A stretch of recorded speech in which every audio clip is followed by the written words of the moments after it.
એ આજ તો મારી શાળામાં ઊંચી ખબર છે. આજે મારી શાળામાં બેલ પડ્યો. પહેલાં બેલ પડ્યો કે એટલે બધા છોકરા પહેલાં ઓમ ટટ્ટાર બેઠા હતા. પાછા ઓમ ટટ્ટાર બેલા બોર્ડમાં જોતા હતા. અને શાળામાં બેલ પડ્યો કે એટલે બધા ઓમ ગરમ થયેલું બેલું પેક કરીને તૈયાર જ બેસી ગયા. ને અચાનક સાહેબનું મગજ છટકી કે આ બા તૈયાર શમ થયા. માને પૂછ્યા વગર મોઈ જ્યો નહીં તો આ લોકો દોડવા તૈયાર શમ થઈ ગયા. મારા હાળા 15 મિનિટ બેહાડ્યો. અને અમારા પાછળ જે છેલ્લી બેન્ચીસમાં છે ને એક છોકરો બેઠો હતો.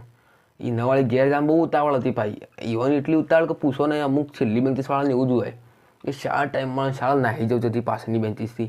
તેવું છે એ ટાઈમે એ દોડવાની કોશિશ કરી હો. અને સાહેબની નજરમાં આવી ગયો. અને મારો વાળો અમને એવું થાય અમે લોકો શાંતિથી બેઠેલા વચ્ચે બેન્ચીસ, હું વચ્ચે બેન્ચીસ બેહું છું. તે મને હાલ એવું થાય કે સારું કહેવાય અમે ઘેર ના જવા દીધા. બોલો એવી મજા આવે ને યાર. અમુક લોકોની માર ખાતા જોઈને આમ અલગ જ આપણને એવું થાય કે હોત તો યાર મજા આવી જાય એવું થાય. બોલો અને શાળામાં યાર અમુક લોકો એવા આવતા હોય પા